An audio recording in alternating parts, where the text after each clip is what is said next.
السلام علیکم every one.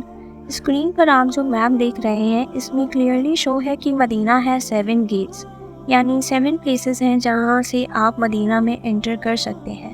اب ایک حدیث کی طرف چلتے ہیں جہاں نبی پاک صلی اللہ علیہ وسلم نے فرمایا کہ دجال مدینہ کے اندر داخل ہونے کی کوشش کرے گا، اس وقت مدینہ کے 7 دروازے ہوں گے، لیکن وہ داخل نہیں ہو سکے گا کیونکہ 2 فرشتے مدینہ کی حفاظت کر رہے ہیں۔ اور آپ کو پتہ ہے یہ اینڈ آف دا ٹائم ہوگا، بالکل اینڈ پر جب دجال آئے گا، اور پھر اس کے بعد کی پھر ساری سٹوری ہم لوگوں کو پتہ ہے کہ کیا ہوگا، اور پھر قیامت آنی ہے، یعنی ڈے آف ججمنٹ۔ اور یہ ریئلائز کریں آپ لوگ کہ ہم لوگ قیامت کے کتنے قریب ہیں۔ نبی پاک صلی اللہ علیہ وسلم سے جب پوچھا گیا تھا کہ قیامت کب آئے گی، تو آپ صلی اللہ علیہ وسلم کی حدیث سے ہمیں یہ ثبوت ملتا ہے کہ آپ صلی اللہ علیہ وسلم نے فرمایا کہ بہت ہی قریب ہے۔ اس بات کو بھی 1400 سال ہو چکے ہیں۔ مدینہ کے 7 گیٹس جہاں سے آپ انٹر ہو سکتے ہیں، یعنی کہ 7 دروازے اب پورے ہو چکے ہیں۔ اب انسان کو معلوم ہو جائے کہ آخرت کا دن بڑا ہی قریب ہے، پھر بھی وہ اپنے رب کی طرف رجوع نہ کرے، وہ بھولا رہے اپنے رب کو، چھوڑ کے رکھے قرآن پاک کو۔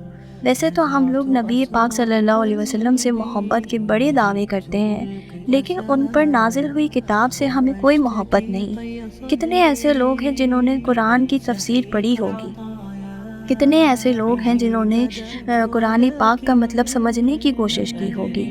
ہم لوگوں کے میسج تو ایک دم فون اٹھا کر کے دیکھتے ہیں، فون کے رنگ ہوتے ہی کھول کر کے دیکھتے ہیں کہ کیا کہہ رہے ہیں۔ اللہ نے بھی تو آپ کو میسیجز بھیجے ہوئے ہیں، پورا قرآن ہے۔ ہم تو اتنے خوش نصیب ہیں کہ اللہ ہم سے باتیں کر رہا ہے، لیکن پھر اتنے بدبخت بن جاتے ہیں کہ قرآن کو کھول کے دیکھنے کی بھی کوشش نہیں کرتے، دیکھتے ہی نہیں کہ اللہ ہم سے کیا کہہ رہا ہے۔ قیامت کا دن بہت ہی نزدیک ہے، یہ بات یاد رکھیں، اور پھر یہ وقت نہیں ملے گا۔ یہ جو نیکیاں آج آپ کر پا رہے ہیں یہ قبر میں نہیں کر پائیں گے، اور دجال کے ہوتے ہوئے تو بالکل بھی نہیں کر پائیں گے، کیونکہ کوئی شخص اگر آج کے فتنوں کو ایکسیپٹ کر لیتا ہے، جیسے کہ آپ نے سنا ہوگا ابھی تھوڑے وقت پہلے کی بات ہے، ایک شخص نے اپنے آپ کو امام مہدی ہونے کا دعویٰ کیا تھا، اور کچھ لوگوں نے اس پر یقین بھی کیا تھا۔ اگر لوگ اس پر یقین کر سکتے ہیں تو دجال کا فتنہ تو حضرت آدم علیہ السلام سے لے کر کے نبی پاک صلی اللہ علیہ وسلم کے دور میں، اس زمانے میں جتنے بھی فتنے تھے ان سارے فتنوں میں سب سے بڑا فتنہ ہوگا۔ اس کو کیسے فیس کریں گے ہم لوگ؟ ہم نے تیاری کی ہے کچھ؟ نہیں، کچھ بھی نہیں ہے ہم لوگوں کی تیاری۔ اور عورت سب سے بڑا ہتھیار ہوگی دجال کا، سب سے بڑا۔ تو اپنی خواتین کی جو پرورش ہے اس کو اسلام کے مطابق کریں، کیونکہ یہ بہت زیادہ ضروری